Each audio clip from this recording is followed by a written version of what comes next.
crunchy, sugary, fizzy, pop. What do you hanker for?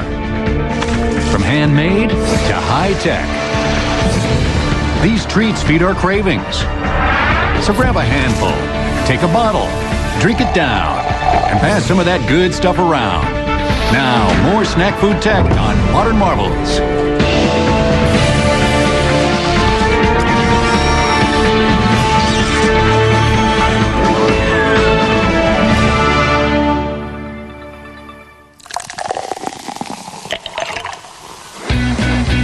Each year, Americans consume a whopping 15 billion gallons of carbonated soft drinks.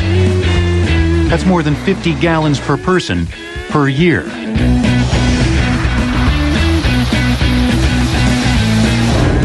While production processes can vary greatly with each soda manufacturer, all carbonated soft drinks begin life as a syrup.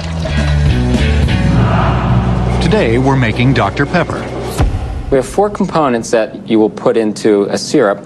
Typically, we'll have water, we'll have a sweetening system, we've got a coloring system, and then a flavoring system. Now, this is treated water. And we want to make sure that the water is pure and clean so that all of our flavors and sweetness levels come through the way they're designed to by the scientists. We will then go ahead and add our sweetener system. Now, what Sharon's working with here is a high fructose corn syrup. Sugar was the predominant sweetener used for almost a century. High fructose corn syrup took its place in most mass-produced soft drinks in the mid-1970s. HFCS is less expensive, which means more profits for manufacturers. And while consumers in blind taste tests can't distinguish soft drinks made with HFCS from those made with sugar, there are some who are happy to give their opinion. Oh, gee. I mean, corn syrup makes sodas taste dull, and sugar gives sodas a real snap. Sugar versus corn syrup is always better. The third ingredient is what gives Dr. Pepper its aesthetic identity, a coloring agent. Now that we've got the color of the syrup just where we want it to be, we go ahead and add our special ingredients, and that's the flavoring. Now, I'd like to be able to tell you what's in there, but we can't because that's the top secret piece of our beverage.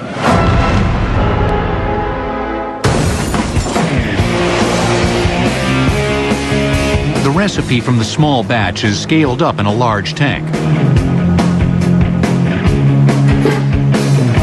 And then a sample is brought back into the lab for final testing.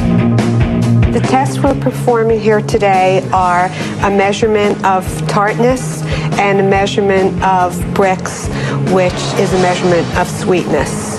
And we do these tests to ensure that the batch has been properly made. This sweet success is ready for the big time. Historically, when syrups were made, they were probably made in small batches of, say, maybe 1 gallon or 2 gallons. Today, our mixing operations blend ingredients through continuous blenders at a rate of 350 gallons a minute. The syrup is the defining part of any soft drink. It's what gives the beverage its unique flavor. When producing syrups, there are optimum conditions. For example, in our mixing process, we look for a low humidity type environment and a production mixed tank temperature of about 65 degrees. New syrups are put to the test at a pilot plant, where the processes are scaled down and slowed down. After quality control is performed on the syrup, it's ready to enter the filling line. But first, gotta clean the bottles. Today we're using our pre-labeled bottles and we're going to send them through our inverted rinser. The purpose of the rinser is to rinse out any kind of contaminants or dust or anything that might be in the package. The clean bottles are ready to be filled with the soft drink du jour.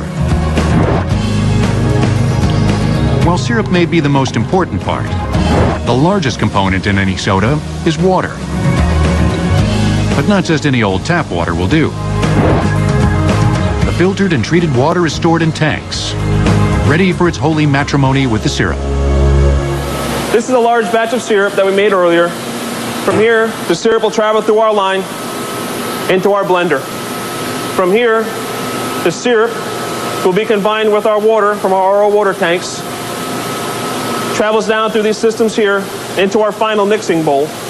Here it is still uncarbonated. All we've done now is thrown the beverage in a 5-to-1 ratio. From here, the beverage will travel out into our carbonation pump and up and over to our carbo cooler. This is where the industrial alchemy happens. The syrup and water blend enters the top of the carbo cooler and passes through a stainless steel screen pan. The droplets disperse down the carbon dioxide-filled tank over a series of refrigerated plates. As the liquid descends, it absorbs the CO2 gas. The combined cooled and carbonated beverage travels through an insulated line into the filler. On top of the filler is a large tank. Beverage comes in through the bottom of the filler, fills up the tank. The tank then distributes product to each one of our filling valves located on the outside of the filler. The bottles will enter in. They will be grabbed by the neck supports on the filling valve. The neck support will bring the bottle up to the valve. Then from there, the bottle will exit out the other side full of product. Full of effervescence, the bottles travel to the end of the line, where the flavor and bubbles are locked in. To cap off everything we've talked about today, we're going to have to go to the capper. Once our finished beverage is in the bottle, it travels here to the capper. The cap is applied to the proper torque, and from there, it's shipped out to all the consumers all over the world. Things may move slowly at a pilot plant, but the average full-scale bottling plant can output 600 to 1,000 20-ounce bottles per minute. Not too shabby considering the industry's humble beginnings. In the 1760s, in an attempt to emulate reputedly therapeutic effervescent natural springs, chemist Joseph Priestley discovered a way to impregnate water with fixed air, using a simple pump mechanism. But this bubbly drink just wasn't cutting it in the flavor department. Chemists in the 1800s began experimenting with sweetened syrup extracts that added savor to the sparkle. In 1884, a young Waco, Texas pharmacist, Charles Alderton of Morrison's Old Corner Drugstore, invented one of the earliest sodas. Supposedly, the store's owner named the drink after his friend, Dr. Charles Pepper. And the most well-known soft drink in the world was born shortly thereafter. Coca-Cola was invented by a pharmacist named John Pemberton on May the 8th, 1886. Legend has it that Pemberton mixed up the first batch of Coca-Cola in his backyard in a copper pot using a boat oar. He then took this beverage to a drugstore in downtown Atlanta, where it was served to the first patron and was found to be delicious and refreshing. In some cases, the beverages were initially intended as treatments for whatever ailed 19th century Americans. The first bottled soft drink was Moxie, which was something of an acquired taste. They came in a 6.5-ounce bottle, and if you could drink 2 of them, you had a lot of Moxie, and that's where the term Moxie came from in the dictionary. Pharmacists searched for good-tasting vehicles to dispense their bad-tasting remedies. Many of our favorite pops started out having a little extra pop. Coca-Cola contained caffeine and an extract of coca leaves. And it made everybody feel good. Pepsi-Cola with their base, which was a pepsin base, aids digestion. And of course, Moxie was made with Jensen violet root, and that just made things even better. And all of these sodas had different drugs in them at one time or another. Until they had to pull them out. These one-time medicinal tonics evolved into sweet drinks that people lined up for at the soda fountain. This is a typical 1930 soda fountain. And when you wanted a Coca-Cola in 1930, you would come to the soda fountain. Well, we started with 1 ounce of Coca-Cola syrup, added 5 ounces of carbonated water, jerking the handle back and forth to create a stream that mixed the Coca-Cola for me. And that's where I got my name as a soda jerk, from jerking the handle back and forth. And it cost you 5 cents, was all it cost. Today, the major soft drink manufacturers engage in a multi-billion-dollar business that spends lots of that cash on research and new product development. Some of the new products emerging even boast some nutritional value. So we spend an awful lot of time researching consumer trends, researching consumer habits. So in the last few years, you've seen a number of new products. But the large brands haven't completely monopolized the soda market. If you're interested in real variety, Galco's in Highland Park, California, is a veritable mecca for aficionados of carbonated soft drinks. But you won't find too many of the big boys here. Shelf space commonly reserved for big-name sodas in cans or plastic bottles is stocked with glass bottles of unusual and nostalgic items. Anyone who enters Galco's gets the benefit of John Neese's personal expertise. Well, this is Jamaica's finest, and it's made with real ginger root oil, and it's absolutely hot. It burns all the way down and all the way back. And this is Red Ribbon Cherry Supreme. It's made with real cherries. It's probably the cherriest cherry soda you'll ever taste. When I tell people, I said, look, make it easy, buy the case now, because you're going to be back. And they just smile and they walk out, and the next week they're back buying a case. The mint julep, you can't go without the mint julep. When people taste this, everybody gets excited. There's two types of people, those that like mint and those that don't like mint. And if you like mint, you're going to love it. And then the Manhattan Specials. They've been in Brooklyn, New York since 1895, and their primary soda is the coffee. They actually roast the beans, grind them, brew it, and bottle it. This is really good. Despite John's seemingly sugar-induced exuberance for the fizzy stuff, he allows himself just one bottle a day. I like that. Maybe two. But what if you crave a sweet that's a bit more substantial? Donuts. If all the Coca-Cola ever produced was put in 8-ounce bottles laid end to end, it would reach to the moon and back almost 1,300 times. More snack food tech will return on Modern Marvels. We now return to more snack food tech on Modern Marvels. The glazed ones are good. They're so tasty. I like them. I wonder. They call it Donut Theater. Are you hungry? I'm hungry. Be hungry. Kids of all ages stand behind the viewing glass and marvel at the steel assembly line that turns dough, oil, and sugar into a little ring of heaven. The donut. A completely mechanized process ensures that each sweet circle is perfect and uniform. As it makes its way into the box and ultimately into your mouth.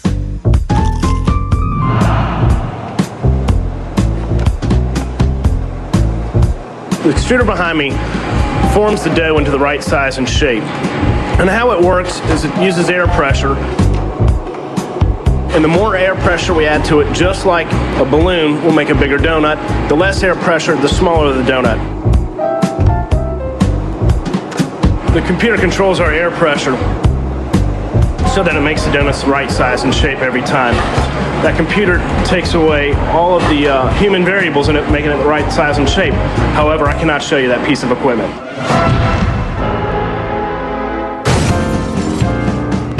It's out of the extruder and into the proofer. Inside of the proof box is 120 degrees with 32% humidity. What we do is we boil water, and then the hot, steamy air is distributed throughout the whole box for a half hour. A good example of what this would be is a donut sauna. The donuts then become the right size and shape so that they'll be perfect for the next step, which is the frying of the donuts. The pleasantly plump loops float along the river of vegetable oil, heated to 360 degrees, browning ever so lightly on the submerged side. A gentle flip, and the other side gets bathed and browned. The little drifters begin to bob in anticipation as they approach the cascade of milky white glaze. A slow pass under the sweet curtain, and the rings emerge cloaked in a flawless, shining, sugary layer.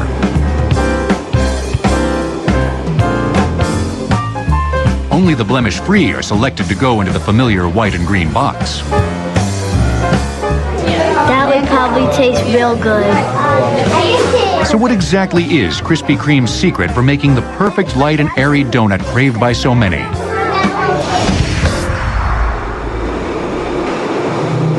The secret lies at the mix plant. We keep the secret recipe locked up in a vault. There's only 4 people that know the secret recipe. Come on, follow me.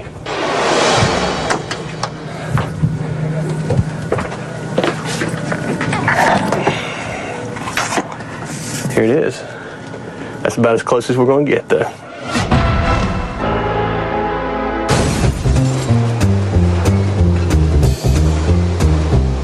The Krispy Kreme mix plant in Winston-Salem, North Carolina is where the mystery ingredients are carefully combined and then distributed to stores around the world. This facility that we're in today is 200,000 square feet. We actually have 2 mix facilities. Between both those plants, we can manufacture up to 1,200 bags of mix per hour. If we ran our plant capacity, we can do 30 million donuts a day, which if you do it on an annual basis, we could produce 7.5 billion donuts a year. And it all starts on the top floor, where the dry ingredients are fed from above pneumatically through air lines into hoppers, leading down. All the ingredients are coming down to this stage. What you have behind us is just your common household blender. It is now basically being mixed and blended a little more, and it's going to fall down below into the 50-pound bags that we'll see in the next stage. What we have here is the last step in the process. This is the step where the mix is put in 50-pound bags. These bags are distributed to our stores. Exactly 88 dozen of donuts can be made with 1 bag of mix. But before becoming part of any mix, all ingredients are brought to the lab to be closely scrutinized.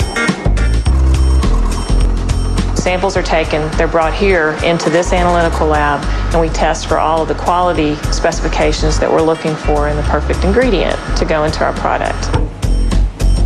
These quality control measures ensure that a Krispy Kreme is the same whether you get one in Sydney or Syracuse, London or Lubbock. Donuts have been enjoyed worldwide for hundreds of years.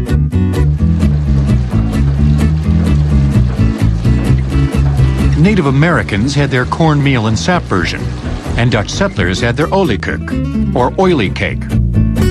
But if the whole makes the donut, credit Sea Captain Hanson Gregory. They were making these fry cakes on a ship, and the captain was steering the ship like this, and there was a squall, and it was very rough, so he needed some place to put the fry cakes, so he took it and he put it on the wheel like that, and that's how the donut was invented. It's a great urban legend. Donuts gained popularity during World War I, when the Salvation Army ladies in Europe fried them up in garbage pails for the soldiers. When Johnny came marching home again, he brought with him a refined taste for the sweet treat. In 1933, Vernon Rudolph, founder of Krispy Kreme, began to make a whole lot of dough with his secret recipe for yeast-raised donuts. Back in the 30s, the mix was formed much differently. The name Krispy Kreme comes from the way the original recipe came together. You have the cream base and then the crispy frying Krispy Kreme. In 1937, Rudolph moved to Winston-Salem and began making his donuts in a rented building for delivery to local stores. But people kept stopping by in the morning, asking for them hot and fresh. Ever the entrepreneur, Rudolph cut a hole in the wall of the building, giving birth to the first Krispy Kreme retail outlet specializing in hot donuts. Vernon Rudolph was always looking for ways to improve the technology. It was in the 60s when Krispy Kreme really went off in a different direction and looked to deliver the same shape every time. And that's when the extruder was invented. And so instead of cutting donuts out of dough, we were extruding donuts. And he had the idea of adding air pressure to that so that he could stamp out donuts the same size and have a continuous process. His vision was really to have, from the time that the mix went into the dry mix and the wet mix went into the mixer, that there would be an automated process from there all the way to the finished product. Donut tech has come a long way. But some donut makers still do it the old-fashioned way. Come on, baby. By hand. Or at least mostly by hand. The way we make donuts is add flour and water and yeast together, mix it up in the mixer, and then it's put on the baker's table, and it's cut up into little sections, and then it's rolled out and cut by hand in different shapes, whether you want a glazed donut or a jelly donut or a bar. From there, it's put on frying screens and then put into the proof box. And then we put it in the fryer, and we cook it till it's done, and then we put it on the glazing table. At Randy's, they hand make 32 varieties of donuts, each more sinful than the last. This is a jelly pump with lemon inside. Then we just pump the jelly inside the donuts. The lemon filling is made of pectin and sugar and lemon flavoring. These are our Long Johns. We're going to ice them with chocolate and maple icing. This is basically a double boiler that heats the water up, and then it heats the icing. Voila! Ever wonder what happens to the holes? The donut holes go out in the ethra somewhere. No, the donut holes are just put back into the dough so we can make more donuts. And more donuts is just what Randy's needs. Customers line up in the wee hours to get some of their finest. The resilient donut has seen us through the good times and the bad. But can it survive a more weight-conscious society? An assault on all things carb-laden has been perpetrated by Man the Hunter and his real true love. Meat. In about 22 seconds, Krispy Kreme can produce enough donuts to make a stack the height of the Empire State Building. More snack food tech will return on Modern Marvels. We now return to more snack food tech on Modern Marvels.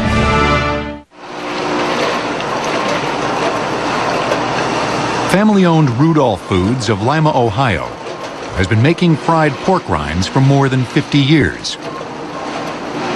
Annually, Rudolph Foods Company converts about 120 million pounds of raw pork skin into about 40 million pounds of finished pork rinds, or sales of approximately 90 million each year.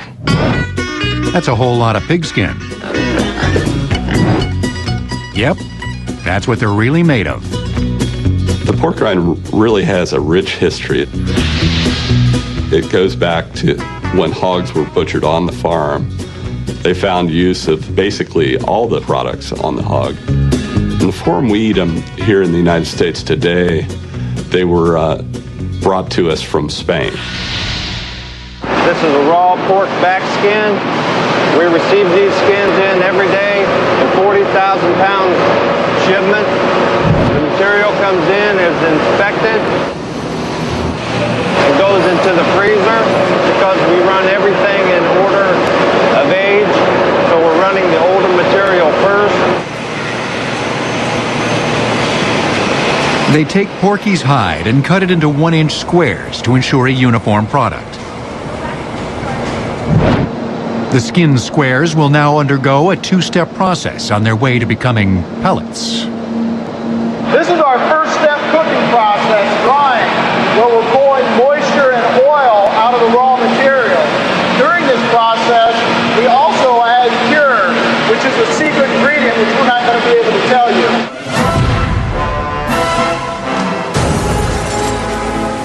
This is our second step cooking process, rendering. where we are pulling additional moisture from the material. In this vessel, we have oil and an agitator that gently agitates the product to ensure even cook.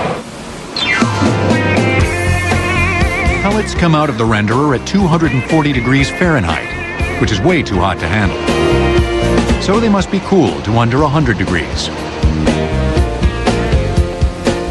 At a more manageable temperature, the pellets can be checked for quality using the Tegra optical sorter, a high-speed product handling, detection, and ejection system. We put in the perfect pork rind color, and then as the pellets fly through, if they are any other shade than what we've put in, air knives are going to kick this pellet out into an overflow table, and it's then thrown away. These air knives will kick out any defects from dark pellets, light pellets, the occasional pig bone that goes through. Next, the pellets are conveyed to the fryer, where they're fried in lard at 400 degrees for 1 minute, expanding to 5 or 6 times their size.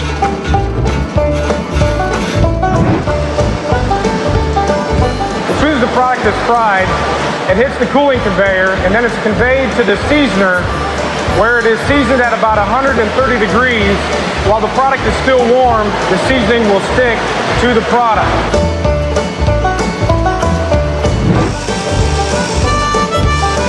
Now the product is ready to be weighed, packaged, and sealed by this vertical form-filled machine, and ready to enjoy.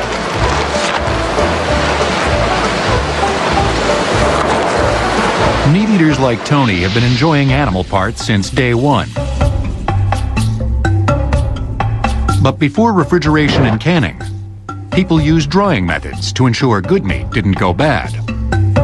The Europeans, and primarily the Spanish, were making a dried meat product that they called charquet, and the English translation was jerky. But when the Europeans came to the New World, they found that the Native Americans here were already making their own jerky from just about any kind of meat that they went out and hunted, but they couldn't consume immediately. The meat was boned, defatted, and cut into strips about 1/4 inch thick. They would sometimes season it, sometimes not, either lay it out on a rock in the sun, maybe hang it from something, but really the sun was a key component for drying the meat.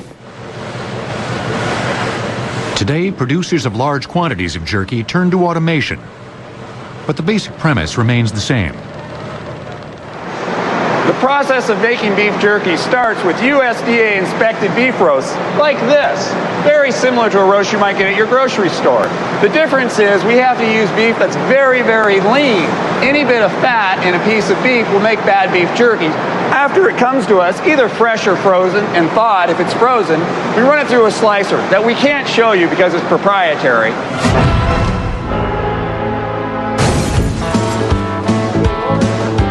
After slicing, the meat goes into a tumbler, where it gets a flavor treatment. The product soaks in a marinade for a couple of days.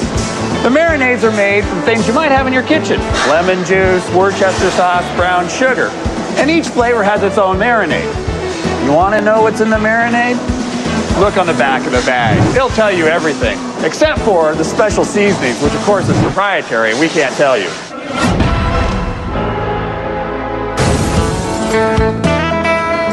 The seasoned meat is then hung on sticks and placed on racks in preparation for the smokehouse. The smokehouse is a stainless steel room, about 10 feet by 20. Air passes through a fan located on top and is heated to about 200 degrees by a natural gas burner. From there, 2 ducts distribute the air evenly between both sides of the room. Then a liquid smoke fog is pumped into the smokehouse for 60 minutes to flavor the meat.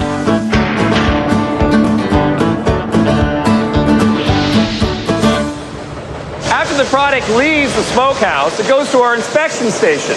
Here, the product goes over inspection conveyors where our operators grab each piece and inspect it to make sure it's the right size. Pieces that are too big are cut smaller. After that, it goes through a metal detection to make sure there's no metal on the product before passing through a final inspection into the bin before it goes on to packaging. Jerky is a portable, energy-boosting snack enjoyed by hunters, campers, hikers, the military, and just about any non-vegetarian with strong teeth. And its long shelf life is ensured by its packaging. The film we use to make these bags is specially constructed to keep moisture in and oxygen out. Additionally, we put in a little packet called an oxygen scavenger. That's designed to eat up any oxygen that's still left in the bag.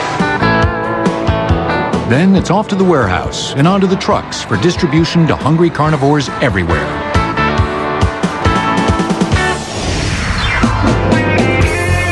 It was with meat eaters in mind that Italian immigrant Constantino Oberto started his mom-and-pop sausage-making shop in 1918.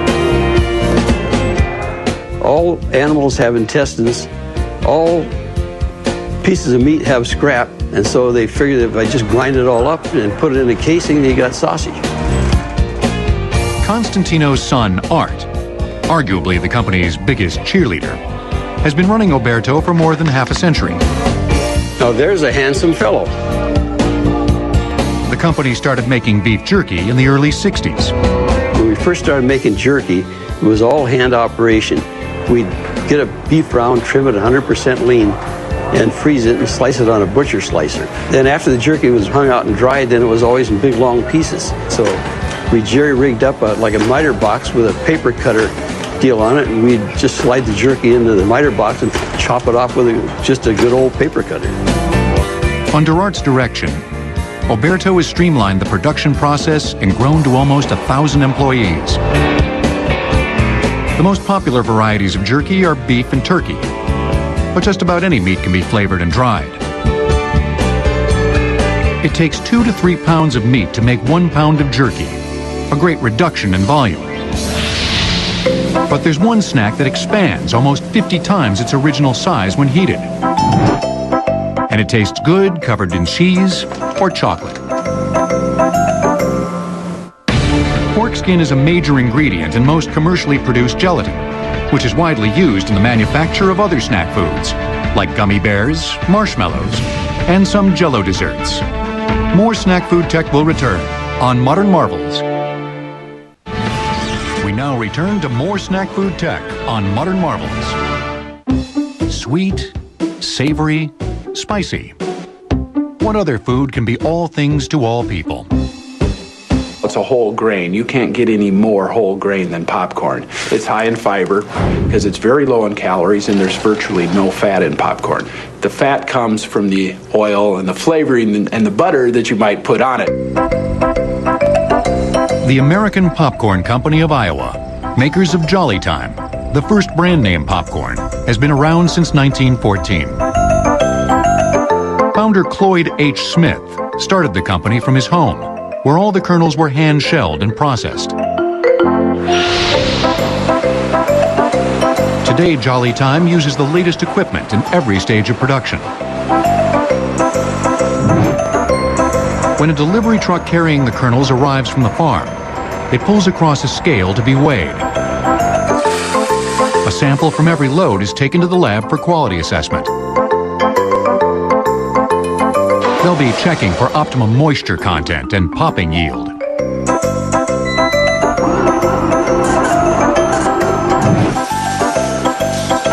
Now we're going to see how well it performs, how well it pops. Currently, a concessionaire or a bulk customer is expecting it to be in the 45 range. 45 times its little kernel size. We put it in the tube to see how we're doing. This pops right out of 47. But not all corn is popcorn, because not all corn can pop. Popcorn is a unique plant. You plant a popcorn seed, you get a popcorn plant. 98% of the corn grown in the Midwest is field corn or dent corn. This is primarily animal feed. On the other end, you have sweet corn or corn on the cob, which we enjoy every summer. The thing that's unique about popcorn is that it has a different type of pericarp on the kernels, which someone discovered would actually pop and be something that humans could eat and enjoy. The pericarp is the hard outer cellulose shell of a popcorn kernel. Inside is a small amount of moisture stored in a circle of hard starch called the endosperm. When heated to about 450 degrees Fahrenheit, the steam creates pressure. Once the building pressure becomes too great to contain, the pericarp bursts and turns the kernel inside out. The original corn plant that goes back perhaps 20,000 years was found in caves in Mexico, so we know that the Aztec Indians grew and consumed popcorn. So popcorn has a very long history. After a batch is approved, it goes through a multi-stage process that prepares the kernels for their ultimate fate. These are grain bins, giant steel structures that we store our popcorn in. They each hold 900,000 pounds, and they're segregated by hybrid, by moisture, by grower, but more importantly, once they're in the bin, they establish their own little micro ecosystem, if you will. And so we monitor that constantly for that one key element. Again, it's the moisture content. That's what we really focus on. Once the kernels reach optimum condition, they're dumped through a grate into the processing tower. A bucket elevator carries the seeds to the shaking sifter, which separates them by size. Next, the kernels are sent to the aspirator, where they stair-step through a giant vacuum cleaner. Then it's off to the gravity separator. The deck or the bed is actually moving back at a certain rate of speed, which allows the grain to start naturally separating based on the weight and the size. There's also a defined amount of air that is blowing up through that, which again lofts the lighter kernels at a little bit higher plane than the heavier dense kernels.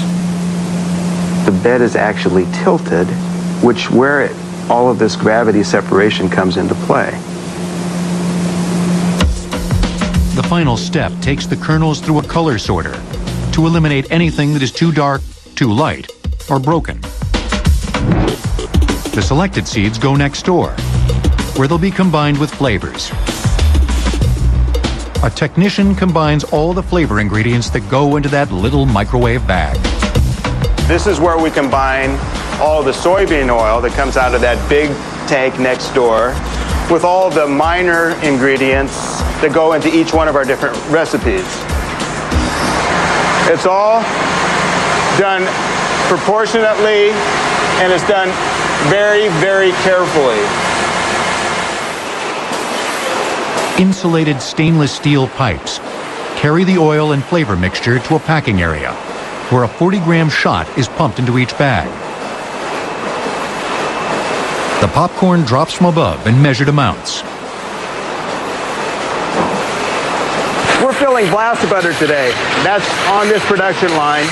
At about 120 bags a minute, we're putting in a recipe that will knock your socks off when it comes to flavor, but we can't tell you what that recipe is.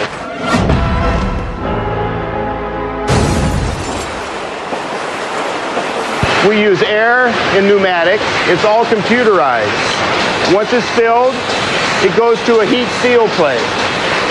The next station is where we code data. At each station, there are electronic eyes telling the next station what to expect. The final part of this equation is the bag itself, specially designed to heat and expand in the microwave. Well, there's some things I can't tell you.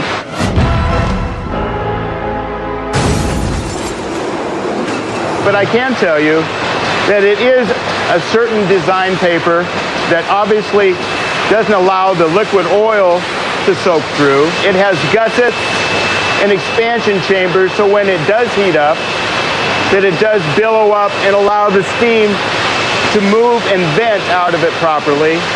But probably one of the most key elements is what we call the heat patch or the susceptor patch. It's kind of contrary to your normal thinking that goes in a microwave because it's like anodized aluminum in a very, very micro thin sheet. And the heat goes to it, it concentrates the heat, and it actually allows the heat to go into the kernel.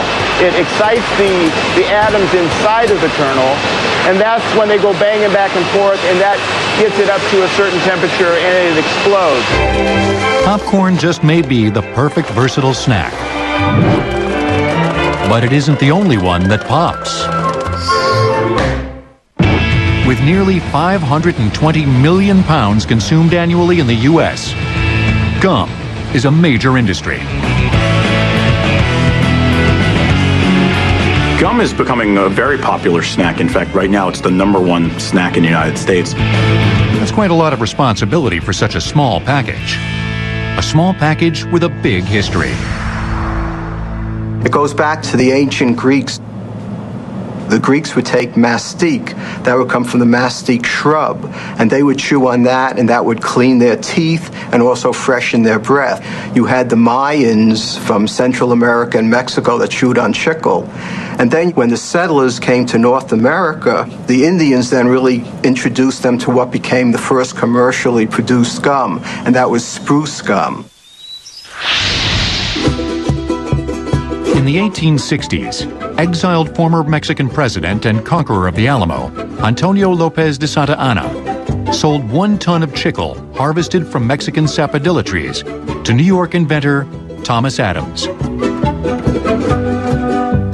After a year of failed experiments trying to make chicle carriage tires, a resigned Adams was ready to give up. He happened to go into a drugstore, and as he was waiting for the druggist to come to him, a little girl came in and said, "Could I have a penny worth of gum?" And then when she left, he went to the druggist and he said, "What was that gum?" And he said, "It was paraffin gum." So he started looking at chicle to make that into a sellable type of product, like a chewing gum. And lo and behold, they did come up with a gum. It was called New York's #1 gum. The first chicle-based gum was a hit. Other gum makers came out with their offerings, but none were flavored until William White came along in 1880. He mixed flavor with corn syrup, and then by heating that with the chicle, he was able to incorporate flavor. Adams, White, and a few other producers of gum formed the American Chicle Company, which created many of the most recognizable brands. Fresh on their heels was competing gum baron William J. Wrigley, Jr. The gum that Adams and Wrigley produced contained natural ingredients and flavors. Today, a combination of natural and synthetic components make up the gum we chew. Gum base could have 10 to 12 different ingredients. There is a different gum base if you're making a bubble gum, or if you're making a Trident, or if you're making a Dentyne. Colors, sweeteners, and softeners are added to the base. But with all of these components, flavoring is the one that determines the product's appeal. What you're really selling to the consumer is flavor. You can use natural flavors that are extracts of fruits, or you can use artificial flavors that are man-made, for synthetic compounds. One flavor that goes into a product can have maybe 25 to 30 different components in it. Once all the ingredients are combined, the gum mass is discharged through the extruder into a thin sheet. The sheet enters a series of rollers, which size the gum to the proper thickness and cut it into scored sections. Then it's off for further processing, packaging, and ultimately, chewing by just about everyone. And maybe someday, we'll be able to chew and swallow all our favorite snacks without the fat, carbs, calories, and sugar. But where's the fun in that? In cakes, coffee, cars, and cereal, sugar always makes it better.